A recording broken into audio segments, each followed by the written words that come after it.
Серения е създаден от един известен дизайнер Ив Бехар, който се е постарал наистина да създаде шедьовър с този модел.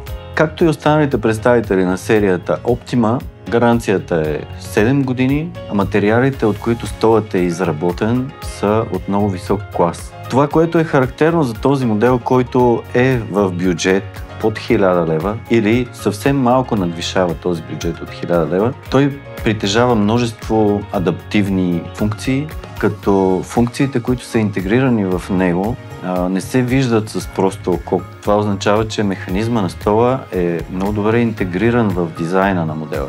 Много интересно при модела е това, че облегалката е тапицирана с 3D плетена мрежа, което се среща много рядко и дава един много специален акцент в дизайна на този стол.